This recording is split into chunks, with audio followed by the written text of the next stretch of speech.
cómo expresar, cómo hablar de sus derechos, cómo de repente enseñamos a que se queden callados, enseñamos a que las cosas, bueno, pues si algo está mal, si algo no te gusta y pues nosotros pensamos que no se puede hacer nada, pues mejor quédate callado, mejor ya no digas nada, mejor déjalo por la paz, ¿no? Entonces, cómo de repente no participamos de las cosas que a todos y todas nos afectan.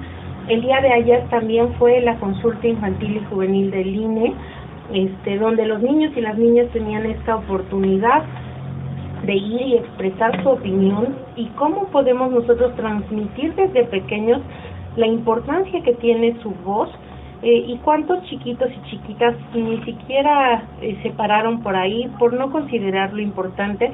Y sobre el tema del día de hoy, en particular vamos a ver la importancia de que nuestros niños y niñas vayan a este tipo de consultas, porque los datos que nos reflejan son de verdad muy, muy trascendentes, pero además cómo les enseñamos desde pequeños a decir, bueno, pues no tiene caso que te pares por ahí, ¿no? Al cabo que tu voz de cualquier forma no va a ser escuchada, ¿no?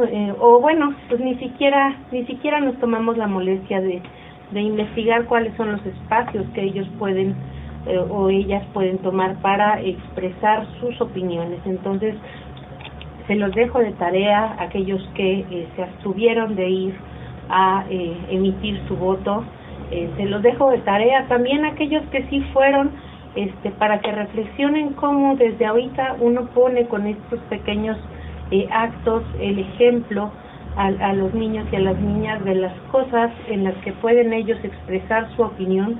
Como les digo, independientemente de que muchos tienen esta sensación de que las cosas o de que un voto no va a cambiar, bueno, pues ya se podrán dar cuenta que al menos desde esta parte del ejemplo que nosotros ponemos sí tiene un impacto muy, muy importante.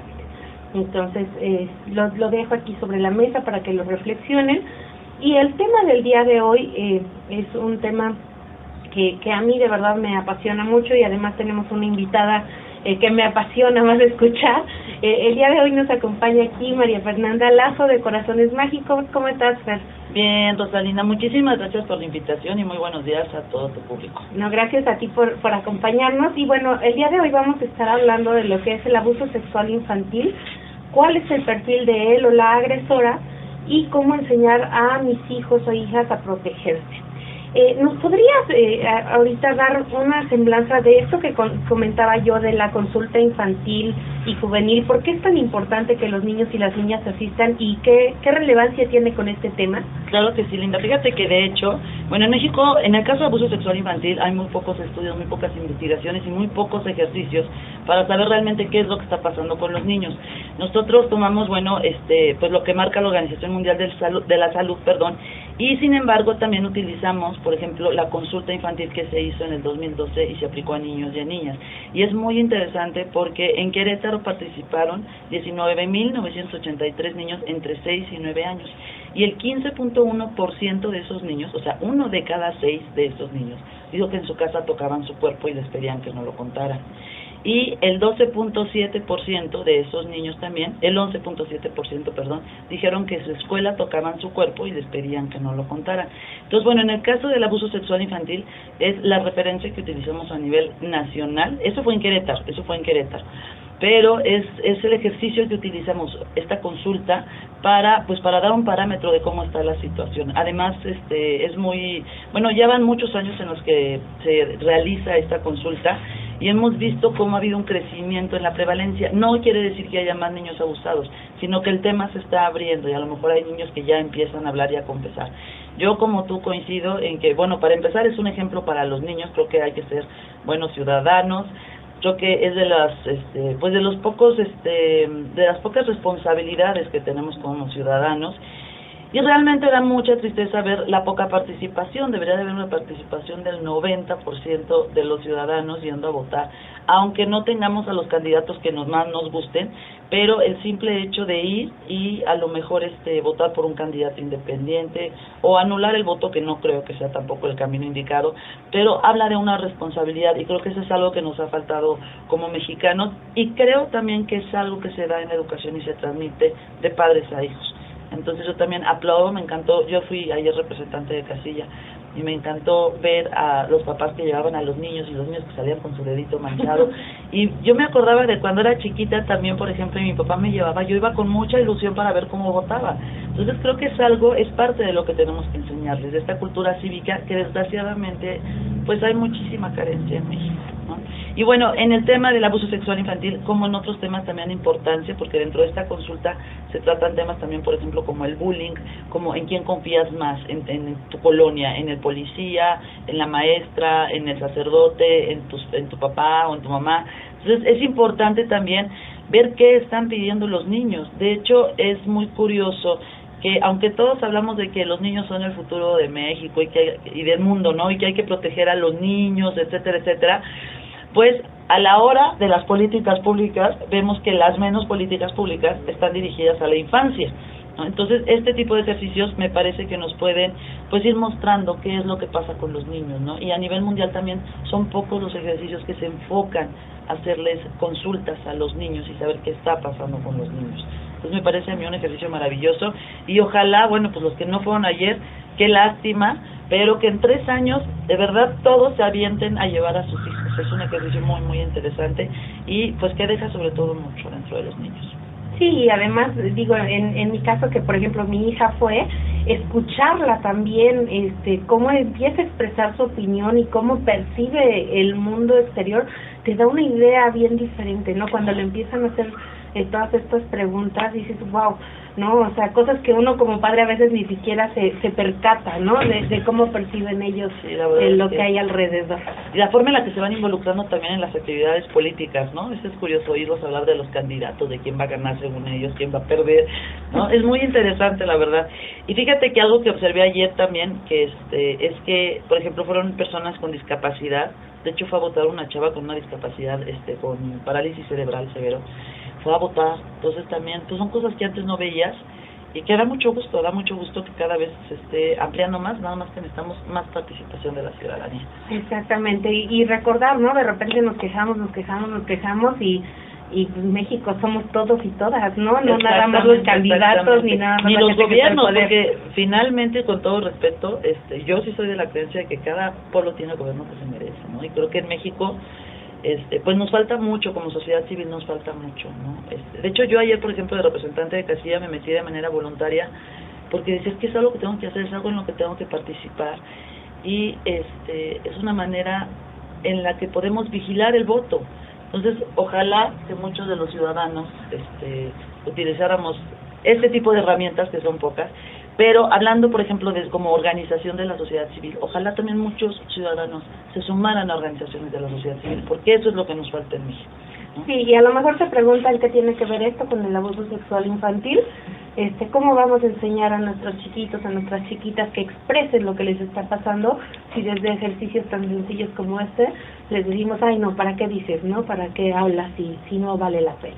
Pues vamos a ir a un breve corte, regresando ya entramos de lleno con el tema. Cualquier duda, cualquier pregunta que tengan a través de nuestras redes sociales nos lo pueden hacer llegar. Regresamos. Bueno, amigos y amigas, ya estamos aquí de vuelta. El tema del día de hoy es el abuso sexual infantil, cuál es el perfil de él o la agresora y cómo enseñar a mis hijos o hijas a protegerse. Nuestra invitada es María Fernanda Lazo de Corazones Mágicos y bueno, pero ahora sí vamos a entrar en materia porque si nos vamos con las elecciones tenemos claro tema sí, para toda la hora. Claro que sí, Linda. Fíjate que de entrada me encanta la pregunta, ¿no? De cuál es el perfil del agresor o de la agresora, porque siempre hablamos del agresor como hombre. Y sí, efectivamente la mayoría de los agresores son hombres, pero por ahí hay un 15%, 10% que son agresoras mujeres, y nosotros en Corazones Mágicos hemos tenido casos también de agresoras mujeres. Entonces es importante pues no quitar tampoco el dedo del renglón de que también las mujeres y que los papás no se confíen, ¿no? Entonces, bueno, pues mira, hablando del perfil del agresor y agresora, es complicado hacer un perfil único para decir quién puede ser agresor sexual y quién no puede ser agresor sexual. Como sociedad solemos pensar que, bueno, que son gente loca, que se le ve la cara de violador, ¿no? Que seguro lo notamos. Y contrariamente a eso, pues resulta que no, que son las personas a lo mejor que se acercan más a los niños, que les gustan los niños, obviamente, que juegan con los niños, que buscan consentir y procurar a los niños. A lo mejor puede ser una persona que tiene muy buen aspecto físico, además, que es muy educado, ¿no? Muy sencillo. Eso en la mayoría de los casos. ¿Por qué? Porque hay que recordar que la mayoría de los agresores sexuales pues operan en la clandestinidad. A ellos no les interesa que se enteren que son agresores sexuales. Entonces lo que buscan es dar una muy buena apariencia al resto de los adultos para que les dejen al cuidado a sus hijos. Eso es en términos generales, ¿no? ¿Cómo es el agresor sexual? Y tiene también trato amable, eso es bien importante, porque se gana a los papás. Hay que recordar que el agresor sexual es una especie de seductor, a diferencia de la agresión sexual o de la violación que ocurre hacia los adultos, ¿sí? El agresor sexual pues busca seducir al menor, busca conquistar al menor, busca establecer esta relación afectiva en la que el menor le dé toda su confianza para poder agredirlo. Entonces, ese es un punto bien clave. Es difícil, sí es difícil detectar a un agresor sexual, pero para eso están las herramientas de prevención. Por eso es importante, por ejemplo, tener una buena comunicación con nuestros hijos, así que nuestros hijos sepan que tienen que cuidar su cuerpo, que nadie tiene derecho a cuidar su cuerpo, a tocar, su cuerpo, sus partes íntimas, a menos que sea con autorización de ellos y por una cuestión de salud, porque papá y mamá tienen que intervenir por cuestiones de salud, de higiene, etcétera, etcétera, etcétera.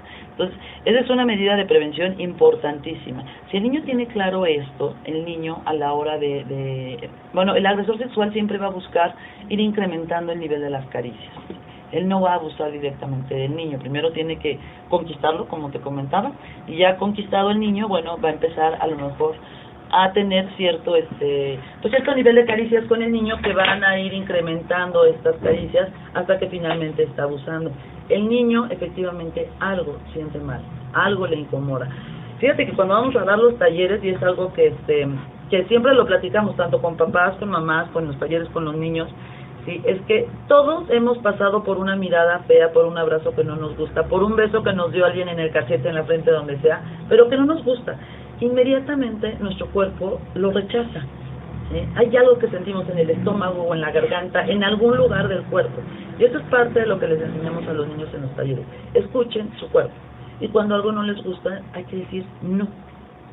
Si no te gusta cómo te abraza tu tío fulanito de tal, o tu tía, o tu prima, o tu primo, ¿sí? Es no me abraces, no me beses.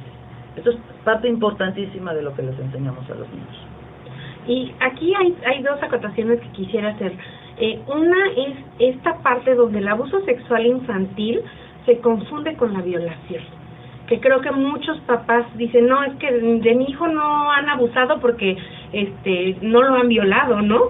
Claro. Y de repente se puede perder esta cuestión del abuso como tal, porque para que haya un abuso no tiene que haber una penetración, no tiene que haber ni siquiera a veces una caricia, ¿no? Claro, claro, el abuso sexual infantil puede influir contacto físico y no contacto físico. Dentro del contacto físico obviamente está la violación, sí está la penetración, tanto anal como vaginal, pero también está el sexo oral, están los tocamientos, está la manipulación, cualquier tipo de manipulación, tocamiento intergenital, etcétera. Y en los no contactos físicos está, por ejemplo, la exposición del niño a la pornografía, o por ejemplo un exhibicionista que se masturba enfrente de un niño y se excita, ¿no? Entonces, eso es una forma de abuso sexual infantil. Y algo importantísimo, que qué bueno que le estás tocando este punto, porque algo importantísimo es que no podemos decir que sea más traumática una violación que unos tocamientos o la exposición a pornografía. Depende de muchas cosas el nivel de trauma que puede traer un chiquillo a raíz de haber sufrido un abuso sexual infantil. Es muy común, vamos a comunidades y cuando preguntamos ¿qué es el abuso sexual infantil? Es la violación a la niña, ¿no? O nos llegan muchos pacientes en Corazón en México de, bueno, pues nada más la tocó, no le metió nada, no la violó, ¿no? Y es muy grave porque los papás tienen que ser conscientes del daño que se les está haciendo a los niños. Hay que recordar que en el abuso sexual infantil, independientemente del trauma que puede sufrir el menor, ¿sí?, hay un tema de tradición. ¿Por qué? Porque el 90% de los agresores están relacionados afectivamente con el menor. No sé si vieron esas estadísticas, pero bueno, el 70% de los agresores se estima que son familiares y el 20% personas cercanas al menor, los padrinos, los vecinos, los amigos de los papás, etcétera. Entonces estamos hablando que un 90% de agresores sexuales tiene una relación afectiva con el niño. Y parte de lo fuerte del abuso sexual infantil, ¿sí?, es que hay que trabajar la traición que sufre el menor, porque supuestamente la persona que lo tenía que proteger, cuidar y defender es la persona que lo está agrediendo. Sí, y aquí otra parte también importante, ¿no?, que es esta creencia de que solo les ocurre a las niñas. Claro, esa parte de que solo les ocurre a las niñas, no, también les ocurre a los niños. De hecho, hay por ahí algunos expertos que dicen que el niño menor de 5 años es más vulnerable que la niña, y la niña a partir de los 6, 7 años son más vulnerables que los niños. Yo lo que te puedo decir que en estadística, en Corazones Mágicos, que bueno, hemos atendido ya a más de 400 niños desde que iniciamos, acabamos de cumplir 3 años, hemos atendido a más de 400 niños y niñas, pero en lo que se refiere a menores de 5 años, hemos tenido más niños efectivamente que niños. Entonces, bueno, aquí me gusta remarcar esta parte porque son como todos estos estereotipos o mitos que tenemos que nos pueden hacer desviarnos y no proteger a nuestros chiquitos o nuestras chiquitas de lo que es el abuso sexual, ¿no? Claro, y ¿sabes qué es bien importante? En temas de sexualidad funcionamos al revés con las víctimas, ¿sí? O sea, la víctima es la que es la tachada, la estereotipada, es la que es señalada en su comunidad, ya la violaron, ya la abusaron, ya está marcada, ¿no? Oye, el que debería estar señalado es el agresor, porque muchas veces en la misma comunidad está el agresor, pero a él no lo señalan. Y eso nos pasa socialmente. Últimamente hemos ido, tuvimos un caso en Cadereyta de 17 chavas que un profesor estaba abusando de ellas. Y las afectadas en las comunidades eran las chavas por haber hablado. No el profesor, al contrario, había un grupo, algunos papás decían, yo no me quiero meter en problemas, ¿sí?, y mejor no digo nada. Y un grupo de padres, un grupo de maestros, y la directora de la escuela, defendían al profesor, diciendo que él era incapaz de hacer eso, y haciendo unas expresiones de las alumnas, de verdad, que no lo puedes creer que en manos de personas así esté la educación de nuestros hijos. Una maestra me dijo, bueno, también el hombre llega hasta donde la mujer se deja. Y le dije, sí, maestro, nada más que estamos hablando de menores de edad, y eso es un delito. Tú no puedes creer que una persona te lo diga así. Entonces, ese estereotipo es parte de lo que tenemos que trabajar en esta cultura del abuso sexual y de la sexualidad, ¿no? Como la víctima es mucho más, queda en una posición de mucho más vulnerabilidad frente al agresor. Sí, y bueno, ya en esta parte de lo que platicábamos de cómo se dan los abusos sexuales, tener en cuenta que cuando un niño lo dice o lo expresa, el puro hecho de que te esté expresando cosas que no corresponden al contexto que debería tener de la sexualidad, ya te habla de un foco rojo, ¿no? Claro, es un indicador importantísimo, y que es muy triste, Rosalinda, y si no ahorita lo vemos después de la corte, pero es muy triste porque en Corazones Mágicos, por ejemplo, ahorita tenemos al mes a 60 niños. No me preocupan, me preocupa la rehabilitación de esos niños, pero me preocupa más todos los niños que han hablado y que los papás no les creen, porque son muchísimos. Pues si quieres, hablamos de eso. Sí, vamos a un pequeño corte, regresamos.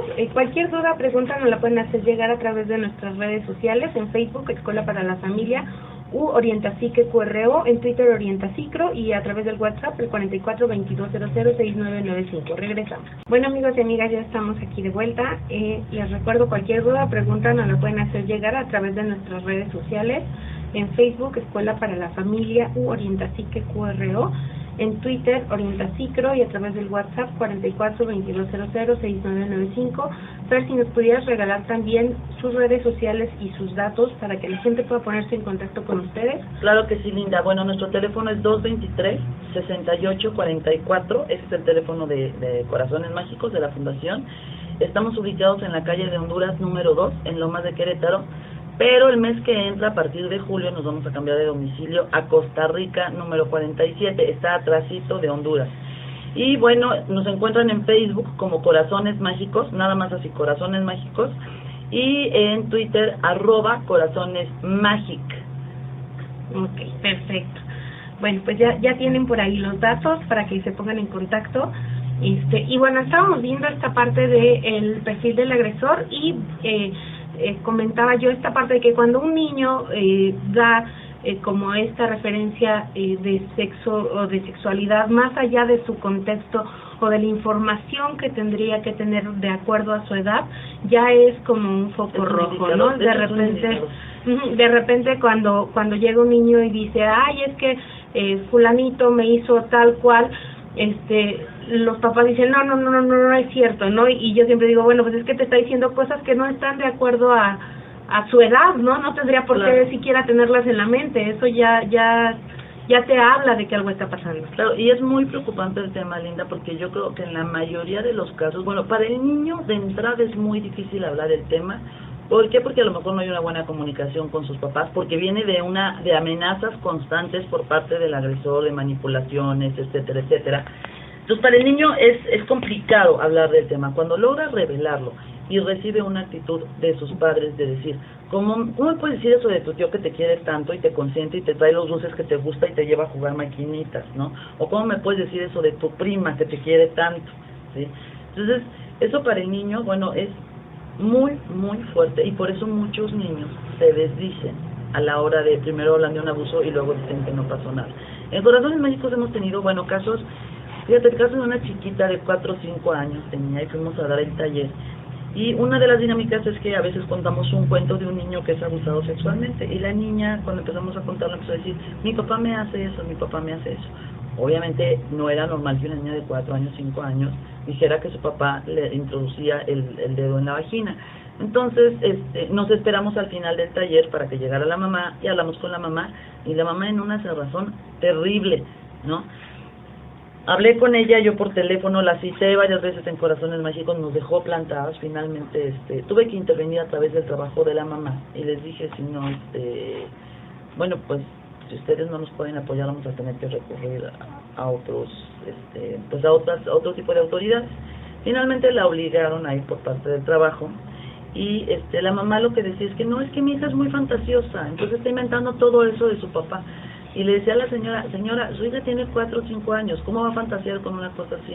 Fantaseará con Dora la Exploradora, que la visitó Dora la Exploradora, o con Peter Pan, o no sé, con las caricaturas que ven los niños ahorita, con un mundo infantil, pero no puede fantasear con un mundo que no corresponde al de los adultos.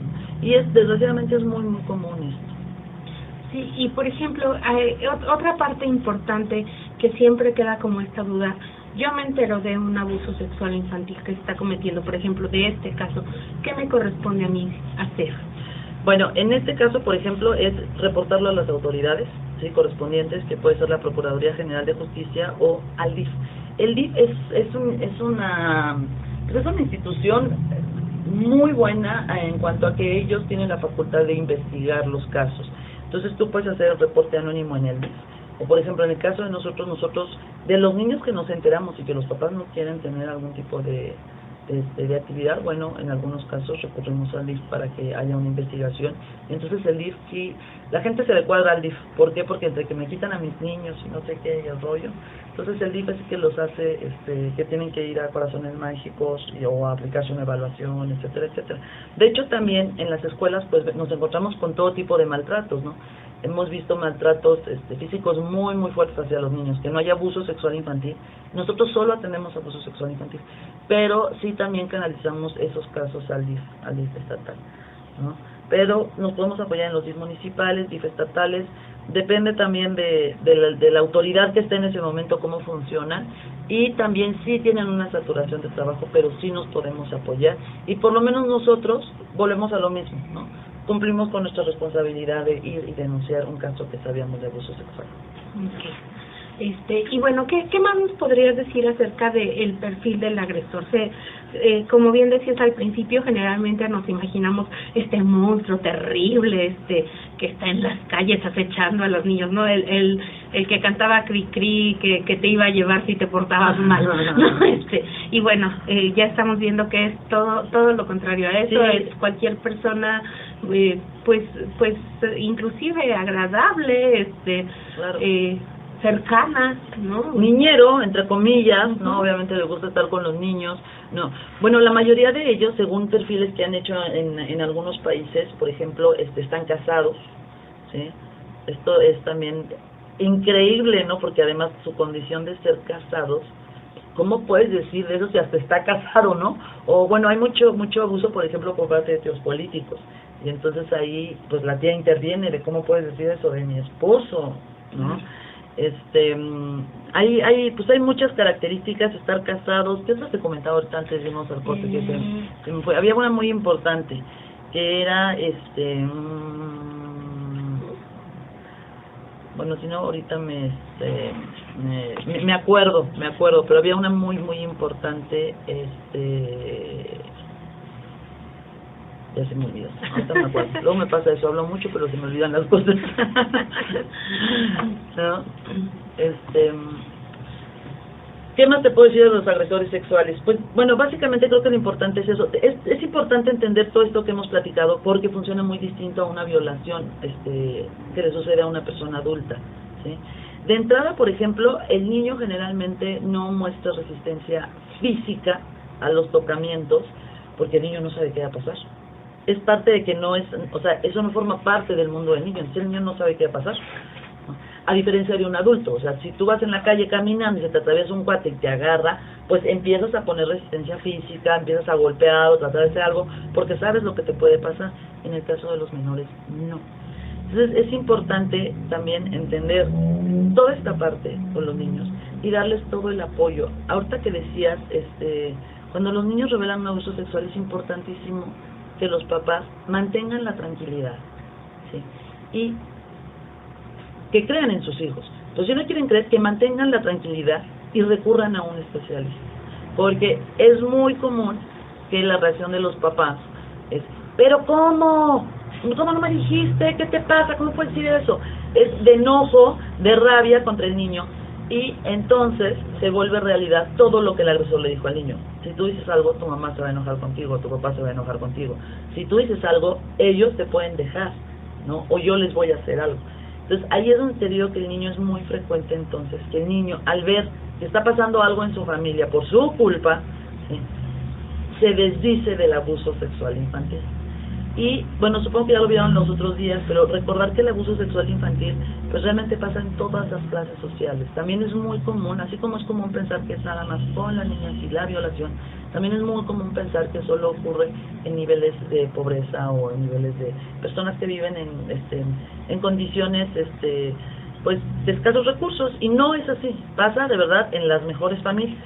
Entonces esto es algo que tenemos que tener en cuenta todos, ¿no? Para poder cuidar a nuestros niños. Hay que recordar que podemos cuidar a nuestros niños si tenemos la información y si enfrentamos los temas. Si nos dan miedo los temas y no tenemos la información, ahí es cuando descuidamos a los niños. Y justo hablando de nos dan miedo los temas y no tenemos la información, ustedes tienen un curso para papás de cómo hablar de sexualidad con sus hijos, cómo ayudarles a prevenir esta cuestión de abuso sexual infantil.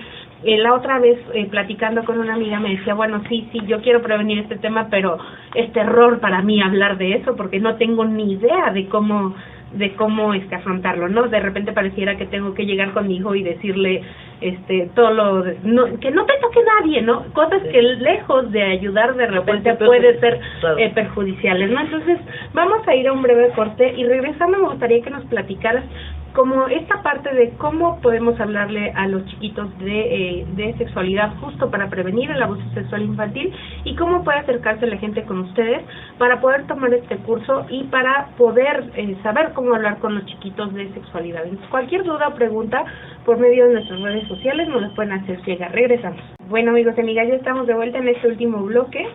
Ahora sí, Fer, te decía yo que de repente a los papás, a las mamás, se nos complica mucho cómo manejar el tema. Generalmente lo que hacemos es, no dejes que nadie te toque, que nadie te vea.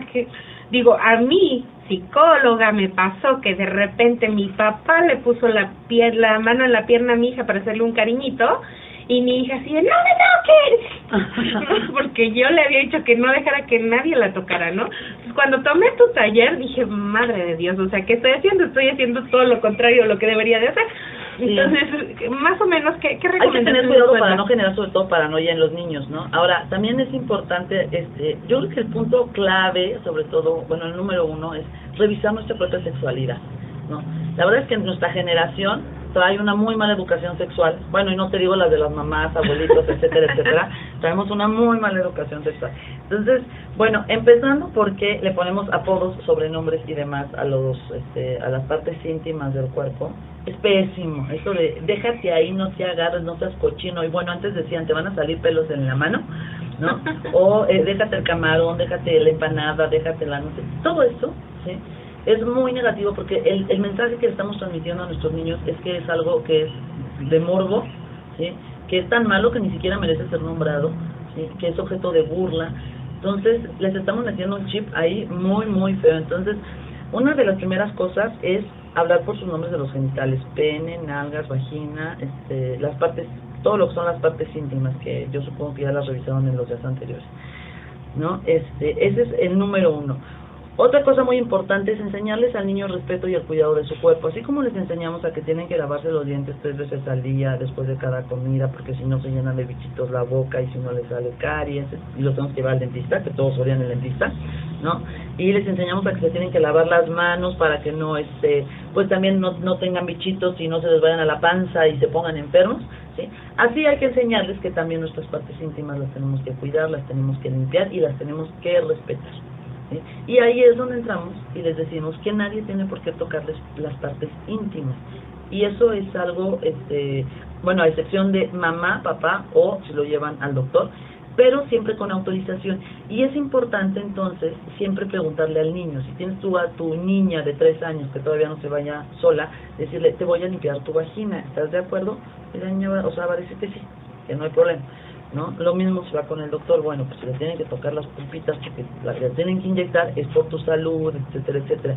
Ahí también, bueno, hay que meter un poco el criterio, pero lo que es súper importante es este tema de cómo nosotros asumimos la sexualidad. También es importante enseñarles qué son los secretos buenos y los secretos malos. El abusador sexual actúa siempre bajo el secreto con el niño. Él va a buscar la complicidad con el menor siempre. Cuando él empieza a detectar un niño, ¿sí? Primero va a ver, a lo mejor va a buscar, no sé, si sus papás no lo dejan ir a jugar a las maquinitas, él se lo va a llevar a las maquinitas para generar una complicidad y guardar un secreto entre ellos. Entonces, es importante a los niños enseñarles qué son los secretos buenos y los secretos malos. ¿Sí? Por eso te decía que también es muy importante la buena comunicación con los niños. La verdad también es que vivimos en una etapa donde los papás pues dejan mucho a los niños. Entiendo la parte de que papá y mamá tienen que trabajar ahora, ¿sí? Pero hay que darles tiempo de calidad, y la persona que cuida al niño, bueno, también puede transmitir este tipo de mensajes. Entonces, es importante enseñar qué son los secretos buenos, los secretos malos, las caricias buenas, las caricias malas. Hay muchísimas pautas de prevención, pero lo que podemos hacer es lo siguiente, o que otro día me invites para hablar de pautas de prevención, y también les puedo dejar el teléfono. Como tú decías, tenemos talleres para padres y madres de familia. De hecho, primero tratamos de hablar con ellos, para que luego ellos puedan hablar, y tenemos estos manuales que son maravillosos, donde viene toda la información y que ellos los pueden adquirir a Corazones Mágicos con una cuota de recuperación de 30 pesos, con la idea de seguir imprimiendo más manuales y poderlos distribuir a más gente de escasos recursos. Entonces te doy el teléfono de nuevo, es 223-6844. Es más, de hecho, por ejemplo, si tú quisieras un taller, lo puedes organizar con tus amigas, le hablas a 10 amigas, oye, vamos a hacer un taller, ¿no? Y luego se los damos a sus hijos. Perfecto. Bueno, pues está aquí, porque además nos está escuchando la persona que nos comentó, tenía estas dudas. Entonces ya está ahí el teléfono, está ahí ya la dirección, están las redes sociales también de ustedes. Y bueno, pues la información ahí está, nada más es cosa que uno también se acerque, que no nos dé miedo, que no nos dé miedo. Y sobre todo, digo, más vale prevenir que tener que lamentar un hecho tan terrible, ¿no? Lo importante del abuso sexual es que se puede prevenir. Entonces, pues Por mi parte, el día de hoy sería todo. Fer, no sé si quieres agregar algo más. Pues agradecerte muchísimo este espacio, Linda, de verdad que nos das para poder platicar del tema. Les comentaba, no hay que tenerle miedo al tema, hay que enfrentar. Si traemos nosotros monstruos atrás, hay que enfrentarlos para vencerlos y no transmitírselo a nuestros hijos, que eso es lo más importante. Entonces, un saludo a todo tu auditorio y muchísimas gracias de verdad por la confianza y el espacio. Bueno, pues muchísimas gracias por habernos escuchado el día de hoy. Los espero por aquí el día jueves. Y cualquier duda o pregunta que se haya quedado en la mesa, a través de nuestras redes sociales nos las pueden hacer llegar. Que tengan una excelente semana. Bye, bye.